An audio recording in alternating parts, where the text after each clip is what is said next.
ಇನ್ನು ಕರ್ನಾಟಕ ರಾಜ್ಯದ 3 ಕ್ಷೇತ್ರಗಳ ಉಪಚುನಾವಣೆ ಇಡೀ ರಾಜ್ಯದ ರಾಜಕಾರಣದ ಚಿತ್ರಣವನ್ನೇನು ಬದಲಿಸೋದಿಲ್ಲ. ಆದರೆ 3 ಪಕ್ಷಗಳಿಗೂ ಮಾತ್ರ ಬಹಳ ಪ್ರತಿಷ್ಠೆಯ ಕದನ.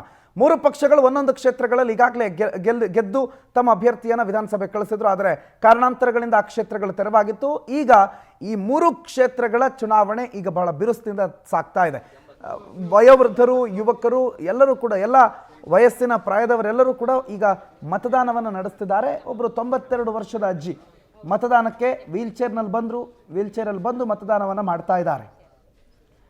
ಇದ್ಯಾಕೆ ನೀವು ತೋರಿಸ್ತಾ ಇದ್ದೀರಿ, ಪದೇ ಪದೇ ಯಾಕೆ ತೋರಿಸ್ತಾ ಇದ್ದೀರಿ ಅಂತಂದರೆ, ಯುವಕರನ್ನು ಎದ್ದೇಳಿ ಬಂದು ಮತದಾನ ಮಾಡಿ ಅಂತ ಪ್ರೇರೇಪಿಸುವ ಸಲುವಾಗಿ. 92 ವರ್ಷದ ಅಜ್ಜಿ ಬಂದು ಮತದಾನ ಮಾಡ್ತಾರೆ, ವೀಲ್ಚೇರಲ್ಲಿ ಬರ್ತಾರೆ, ಅವರಿಗೆ ನಡೆಯೋದಕ್ಕಾಗಲ್ಲ. ಇನ್ನೊಬ್ಬರನ್ನ ಸಂಪೂರ್ಣವಾಗಿ ಅವಲಂಬಿಸಿರುವಂಥ ಒಬ್ಬರು ಅಜ್ಜಿ ಬಂದು ಮತದಾನ ಮಾಡ್ತಾರೆ ಅಂತಂದರೆ ನಮಗೆ ಅಂತಂದರೆ, ನಮಗೆ ದೇವ್ರ ಪುಣ್ಯಕ್ಕೆ ಕೈಕಾಲು ಗಟ್ಟಿ ಇದೆ, ನಮಗೆ ಏಜ್ ಇನ್ನೂ ಅಂಥದ್ದೇನಾಗಿಲ್ಲ, ಮತದಾನ ಮಾಡೋದಕ್ಕೆ ಆರಾಮಾಗಿ ಬರೋದಕ್ಕೆ ಗಾಡಿ ಇದೆ, ಇಲ್ಲ ನಮ್ಮ ಫ್ರೆಂಡ್ಸ್ ಇದ್ದಾರೆ, ಒಂದು ಫೋನ್ ಮಾಡಿದ್ರೆ ಮನೆಯಿಂದ ಪಿಕ್ ಮಾಡ್ಕೊಂಡು ಕರ್ಕೊಂಡು ಹೋಗುವ ರಾಜಕೀಯ ಪಕ್ಷಗಳಿದೆ, ರಾಜಕೀಯ ಮುಖಂಡರುಗಳಿದ್ದಾರೆ. ಸರ್ ಬನ್ನಿ ನಂದೊಂದು ಓಟ್ ಇದೆ ಕರ್ಕೊಂಡೋಗಿ ಅಂತಂದರೆ ಕರ್ಕೊಂಡೋಗಿ ಓಟ್ ಹಾಕಿಸಿ ವಾಪಸ್ ಮನೆಗೆ ಕರ್ಕೊಂಡೋಗಿ ಬಿಡೋವರೆಗಿನ ವ್ಯವಸ್ಥೆ ಇದೆ.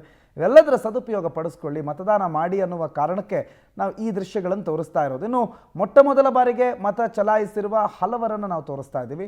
ಯಾಕಂದರೆ ಪ್ರಜಾಪ್ರಭುತ್ವದ ಈ ಹಬ್ಬದಲ್ಲಿ ಅವರು ಮೊಟ್ಟ ಮೊದಲ ಬಾರಿಗೆ ಮತ ಚಲಾವಣೆಯಲ್ಲಿ ಇರೋದು. ಯಾಕೆ ಅಂತಂದರೆ ಒಟ್ಟಾರೆಯಾಗಿ ಅವರು ಬಹಳ ಖುಷಿಯಿಂದ ಮತ ಚಲಾವಣೆ ಮಾಡಿದ್ದಾರೆ. 18 ವರ್ಷ ಯಾವಾಗ ಆಗುತ್ತೋ, ನಮಗೆ ಯಾವಾಗ ಆ ಮತದಾನದ ಯಂತ್ರವನ್ನು ಮುಟ್ಟೋದಕ್ಕೆ ಅವಕಾಶ ಸಿಗುತ್ತೋ, ಯಾವಾಗ ನಮ್ಮ ಅಭ್ಯರ್ಥಿಯನ್ನು ಆಯ್ಕೆ ಮಾಡೋದಕ್ಕೆ ಅವಕಾಶ ಸಿಗುತ್ತೋ ಅಂತ ಬಹಳ ಕಾತರದಿಂದ ನಾವೆಲ್ಲ ಕಾಯ್ತಾ ಇರ್ತೀವಿ. ಅಂತ ಸುಮಧುರ ಕ್ಷಣಗಳನ್ನು ಬಹಳಷ್ಟು ಜನ ಎಂಜಾಯ್ ಮಾಡ್ತಾ ಇದ್ದಾರೆ. ಮತದಾನ ಪ್ರಕ್ರಿಯೆಯಲ್ಲಿ ಬಹಳ ಸೊಗಸಿನಿಂದ ಭಾಗವಹಿಸಿದ್ದಾರೆ.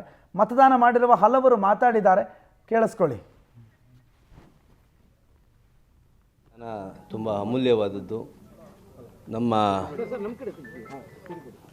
ನಮ್ಮ ದೇಶ, ನಮ್ಮ ಜೀವನ, ನಮ್ಮ ಸಂಸ್ಕೃತಿ ಎಲ್ಲದಕ್ಕೂ ಕೂಡ ಪ್ರಜಾಪ್ರಭುತ್ವ ಒಂದು ಬುನಾದಿ. ಹಾಗಾಗಿ ಮತದಾನದ ಮೂಲಕ ನಮ್ಮ ದೇಶವನ್ನು ಸದೃಢಗೊಳಿಸಬೇಕು. ನಮ್ಮ ವ್ಯವಸ್ಥೆಯನ್ನು ಏನು ಸಂವಿಧಾನ ಅಡಿಯಲ್ಲಿ ನಾವು ಇವತ್ತು ಬಾಳ್ತಾ ಇದ್ದೀವಿ, ಅದು ಸದೃಢವಾಗಬೇಕು ಅಂದರೆ ಮತದಾನ ತುಂಬ ಅಮೂಲ್ಯವಾದದ್ದು. ಹಾಗೆ ಎಲ್ಲರೂ ಮತದಾನ ಮಾಡಿ ನಮ್ಮ ದೇಶವನ್ನು ರಕ್ಷಣೆ ಮಾಡೋದ ವಿಷಯದಲ್ಲಾಗಲಿ, ಸಂವಿಧಾನ ರಕ್ಷಣೆ ವಿಷಯದಲ್ಲಾಗಲಿ ನಾವೆಲ್ಲರೂ ಕೂಡ ಭಾಗಿಯಾಗಬೇಕು ಅಂತ ಜನಗಳಲ್ಲಿ ಕೇಳ್ಕೊಳ್ತೀವಿ. ನಿಮ್ಮ ಸಹೋದರರ ಅಭ್ಯರ್ಥಿ ಇರುವಂಥದ್ದು ಸರ್, ಯಾವ ನಿರೀಕ್ಷೆ ಇದೆ ಸರ್? ಅವರ ಒಂದು ನಮ್ಮ ಸಹೋದರರು ಏನು ಇವತ್ತು ಕೆಲಸ ಕಾರ್ಯಗಳನ್ನು ಮಾಡಿದ್ದಾರೆ, ಮುಖ್ಯವಾಗಿ ನೀರಾವರಿ ಕಾರ್ಯ ಏನು ಆಗಿದೆ, ಮತ್ತು ತಾಲೂಕಲ್ಲಿ ಎಲ್ಲ ಮತದಾನ ಮಾಡಿದರೆ ಹುಟ್ಟೂರಲ್ಲಿ ಏನು ಹೇಳ್ತಾರೆ? ಪ್ರಜಾಪ್ರಭುತ್ವ ವ್ಯವಸ್ಥೆಯಲ್ಲಿ ಮತದಾನ ತುಂಬ ಅಮೂಲ್ಯವಾದದ್ದು. ನಮ್ಮ ದೇಶ, ನಮ್ಮ ಜೀವನ, ನಮ್ಮ ಸಂಸ್ಕೃತಿ ಎಲ್ಲದಕ್ಕೂ ಕೂಡ ಪ್ರಜಾಪ್ರಭುತ್ವ ಒಂದು. ಸಿ.ಪಿ. ಯೋಗೇಶ್ವರ್ ಅವರ ಸಹೋದರ ರಾಜೇಶ್ ಈಗ ತಾನೇ ಮತದಾನ ಮಾಡಿದ್ರು. ಮತದಾನ ಮಾಡಿದ ನಂತರ ಅವರು ಮಾತಾಡಿದ್ದಾರೆ.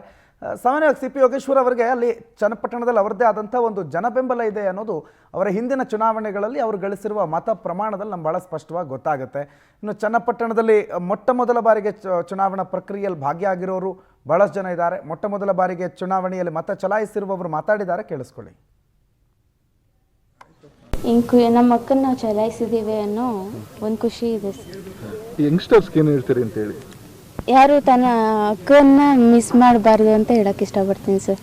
ಸರ್ ಇರೋದೊಂದು ಅವಕಾಶ ಅಂದರೆ ಏನು ಪ್ರತಿ ವರ್ಷನೂ ಮಾಡ್ತಾರಾ, ಏನೋ 5 ವರ್ಷಕ್ಕೊಂದ್ಸಲ ಈ ಥರ ಏನು ಮಿಸ್ಅಂಡರ್ಸ್ಟ್ಯಾಂಡಿಂಗ್ ಆದಾಗ ಒಂದು ಬೈ ಎಲೆಕ್ಷನ್ ಮಾಡ್ತಾರೆ.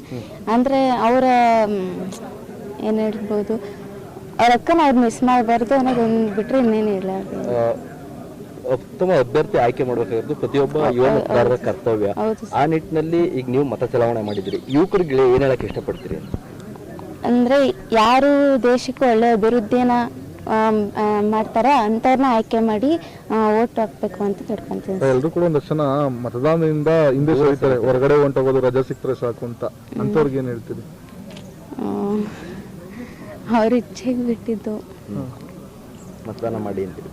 ಹಾಂ ಸರ್, ಮತದಾನ ಮಾಡಲೇಬೇಕು. ಅದು ಅವ್ರಿಗೂ ಅರಿವಿಗೆ ಬರಬೇಕು ಅಷ್ಟೇ ಸರ್, ಇನ್ನೇನಿಲ್ಲ. ನಮ್ಮ ಸೊ ನಾವು ಚನ್ನಪಟ್ಟಣದ ಒಂದಿಷ್ಟು ದೃಶ್ಯಗಳನ್ನು ಗಮನಿಸ್ತಾ ಇದ್ದೀವಿ. ಚನ್ನಪಟ್ಟಣದಲ್ಲಿ ಬೇರೆ ಬೇರೆ ಮಾದರಿ ಮತಗಟ್ಟೆಗಳನ್ನು ಸ್ಥಾಪನೆ ಮಾಡಲಾಗಿದೆ. ಮತದಾರರನ್ನು ಅತಿ ಹೆಚ್ಚಿನ ಸಂಖ್ಯೆಯಲ್ಲಿ ಮತಗಟ್ಟೆಗಳಿಗೆ ಸೆಳೆಯೋ ನಿಟ್ಟಿನಲ್ಲಿ ಮತ್ತು ಈಗಾಗಲೇ ಬಹಳಷ್ಟು ಜನ ಮತದಾನ ಮಾಡ್ತಾ ಇರುವ ದೃಶ್ಯಗಳನ್ನು ಕೂಡ ನಾವು ಗಮನಿಸ್ತಾ ಇದ್ದೀವಿ. ಪ್ರಜಾಪ್ರಭುತ್ವದ ದೊಡ್ಡ ಹಬ್ಬದಲ್ಲಿ ಈಗಾಗಲೇ ವಯೋವೃದ್ಧರು ಅತಿ ಉತ್ಸಾಹದಿಂದ ಭಾಗಿಯಾಗಿದ್ದಾರೆ. ಬೆಳಿಗ್ಗೆ ನಾವು ಬಹಳಷ್ಟು ಜನ ವಯೋವೃದ್ಧರು ಸರಿಸುಮಾರು 70-75 ದಾಟಿರುವ ಹಲವರು ಮತದಾನ ಮಾಡಿರುವುದನ್ನು ಗಮನಿಸಿದ್ದೀವಿ. ಯುವಕರೇ ಸ್ವಲ್ಪ ಕಡಿಮೆ, ಚನ್ನಪಟ್ಟಣದಲ್ಲಂತೂ ಯುವಕರು ಸ್ವಲ್ಪ ಕಡಿಮೆ. ಎಂಥೂಸಿಯಾಸ್ಟಿಕ್ ಇದೆ. ಆಲ್ರೆಡಿ ಅರೌಂಡ್ ನಾನು 3 ಮತಗಟ್ಟೆಯಲ್ಲಿ ವಿಸಿಟ್ ಮಾಡಿದ್ದೀನಿ. ಅರೌಂಡ್ 10% ವೋಟಿಂಗ್ ಆಗಿದೆ 3 ಮತಗಟ್ಟೆಯಲ್ಲಿ. ಸೊ ಜನಗಳು ಬಂದು ಬೆಳಗ್ಗೆನೆ ವೋಟ್ ಮಾಡ್ತಾರೆ. ಸರ್, ಟೀಮ್ ಮತಗಟ್ಟೆಗಳು ಮಾಡಿದ್ರಿ, ಈಗ ಬೊಂಬೆ ಮತಗಟ್ಟೆಗೆ ವಿಸಿಟ್ ಮಾಡಿದ್ರಿ. ಈ ಟೀಮ್ ಮತಗಟ್ಟೆಗಳ ಕಾನ್ಸೆಪ್ಟ್ ಏನ್ ಸರ್? ಜನ ಜಾಸ್ತಿ ಮತದಾನ ಮಾಡಬೇಕಂತ ಅಥವಾ ಏನು ಉದ್ದೇಶ ಸರ್ ಇದ್ರಂತ? ಅಂದ್ರೆ ಒಂದೊಂದು ಟೀಮ್ ಇವಾಗ ವುಮೆನ್ ಎಂಪವರ್ಮೆಂಟ್ ಅಂತ ಹೇಳಿ 5 ಸಖಿ ಪೋಲಿಂಗ್ ಬೂತ್ ಮಾಡಿರ್ತೀವಿ. ಅದು ಕಂಪ್ಲೀಟ್ಲಿ ಮ್ಯಾನೇಜ್ ಬೈ ವುಮೆನ್. ಹಾಗೆ PWD ಪರ್ಸನ್ಸ್ ವಿತ್ ಡಿಸಬಿಲಿಟಿ ಒಂದು ಕಂಪ್ಲೀಟ್ಲಿ ಮ್ಯಾನೇಜ್ ಮಾಡ್ತಾರೆ. ಇದು ಚನ್ನಪಟ್ಟಣ ಸ್ಪೆಸಿಫಿಕ್ ಟಾಯ್ ಇರೋದ್ರಿಂದ ಸ್ಪೆಷಾಲಿಟಿ ಒಂದು ಮಾಡಿರ್ತೀವಿ. ಸರ್, ಕೆಲವೊಂದ್ಸಲ ತಾಂತ್ರಿಕ ಸಮಸ್ಯೆಗಳಾಗತ್ತೆ. ಇಲ್ಲೇನಾದ್ರೂ ಇವತ್ತು ಚನ್ನಪಟ್ಟಣ ತಾಂತ್ರಿಕ ಸಮಸ್ಯೆ ಎಲ್ಲಾದ್ರೂ ಕಂಡು ಬಂತ ಅದನ್ನು ಸಾಲ್ವ್ ಮಾಡೋ ಕೆಲಸಗಳಾಗಿದೆ ಸರ್? ಅದೇ ಬೆಳಗ್ಗೆ ಮಾಕ್ ಪೋಲ್ ಸಮಯದಲ್ಲಿ 2 BU ಮತ್ತೆ 1 VVPAT ನ ರಿಪ್ಲೇಸ್ ಆಗಿದೆ. ಅದು ರಿಪ್ಲೇಸ್ ಆಗ್ತಿದ್ದಂಗೆ ಪೊಲಿಟಿಕಲ್ ಪಾರ್ಟೀಸ್ ಕೊಟ್ಟಿರ್ತೀವಿ ಯಾವ BU ರಿಪ್ಲೇಸ್ ಆಗಿದೆ. ಸರ್, ಈಗ ಹಿರಿಯ ನಾಗರಿಕರು ಜಾಸ್ತಿ ಬರ್ತಾರೆ, ಯೂತ್ ಸ್ವಲ್ಪ ಕಡಿಮೆ. ಬೆಳಗ್ಗೆಯಿಂದ ನೋಡಿದ್ರೆ ಕೆಲ್ಸಕ್ಕೆ ಹೋಗೋರು. ಯೂತ್ ಏನ್ ಹೇಳ್ತೀವಿ ಸರ್ ಹೆಚ್ಚು ಮತದಾನ ಮಾಡ್ಲಿಕ್ಕೆ? ದಯವಿಟ್ಟು ಬಂದು ಇದು ನಿಮ್ಮ ಹಕ್ಕಿದೆ, ದಯವಿಟ್ಟು ಬಂದು ಮತದಾನ ಮಾಡಿ. Thank you. ಇದಿಷ್ಟು ರಾಮನಗರ ಜಿಲ್ಲಾಧಿಕಾರಿ ಯಶವಂತ್ ಬಿ ಅವರ ಮಾತುಗಳು. ಯಾಕಂತ ಹೇಳಿದ್ರೆ ಒಂದಿಷ್ಟು ಟೀಮ್ ಮತಗಟ್ಟೆ ಮೂಲಕವಾಗಿ ಬೇರೆ ಬೇರೆ ಮತಗಟ್ಟೆ ಮೂಲಕವಾಗಿ ಹೆಚ್ಚು ಜನರು ನಡೆಸುವಂತ ಸೆಳೆಯುವಂತ ಪ್ರಯತ್ನಗಳನ್ನ ಮಾಡಲಾಗ್ತಾ ಇದೆ. ಹೀಗಾಗಿ ಜಿಲ್ಲಾಧಿಕಾರಿಗಳು ಎಲ್ಲ ಕಡೆ ರೌಂಡ್ಸ್ ಮಾಡ್ತಾ ಇದ್ದಾರೆ. ಅವರ ಮಾತಲ್ಲಿ 2 ಯಾಕಂತ ಹೇಳಿದ್ರೆ ಈಗ ಎಷ್ಟು ಚುನಾವಣೆ ದೊಡ್ಡ ಮಟ್ಟಿಗೆ ಒಂದು ಪೂರ್ವ ತಯಾರಿ ನಡೀತಿದೆ ಅಂತ ಹೇಳಿದ್ರೆ ಅಣುಕು ಮತದಾನ ಮೊದಲು ಮಾಡಲಾಗತ್ತೆ. 6:45 ಅಣುಕು ಮತದಾನ ಮಾಡಲಾಗತ್ತೆ. ಆ ಅಣುಕು ಮತದಾನದಲ್ಲೇ ಏನೋ ತಾಂತ್ರಿಕ ದೋಷ ಇದ್ರೆ ಗೊತ್ತಾಗ್ಬಿಡುತ್ತೆ. ತಾಂತ್ರಿಕ ದೋಷ ಇದೆ ಅಂತ ಹೇಳಿ 2 ಮತಗಟ್ಟೆಯಲ್ಲಿ ತಾಂತ್ರಿಕ ದೋಷ ಬಂದಿತ್ತು. ಹೀಗಾಗಿ ಅದನ್ನ ಸರಿಪಡುವಂತ ಕೆಲಸವನ್ನು ಮಾಡಿದ್ರೆ 7 ಗಂಟೆ ಸರಿಯಾಗಿ ಈ ಒಂದು ಮತದಾನ ಪ್ರಕ್ರಿಯೆ ಆಗಬೇಕು. ಆ ಪ್ರಯತ್ನವನ್ನ ಈಗ ಮಾಡ್ತಾ ಇದ್ದಾರೆ ಜಿಲ್ಲಾಧಿಕಾರಿಗಳು. ಪೋರ್ಟಿಯೊಂದಿಗೆ ಮಾತಾಡ್ತಾ ಆ ವಿಚಾರವನ್ನು ಕೂಡ ಹಂಚಿಕೊಂಡ್ರು. ಅದೇ ರೀತಿಯಾಗಿ ಈ ರೀತಿಯಾಗಿ ಗೊಂಬೆ ಮತದಾನದ ಒಂದು ಮಾದರಿಯಲ್ಲಿ ಮತಗಟ್ಟೆಯ ರಚನೆ ಮಾಡೋದಿರ್ಬೋದು. ಅದೇ ರೀತಿಯಾಗಿ ಇಲ್ಲಿ ದೊಡ್ಡ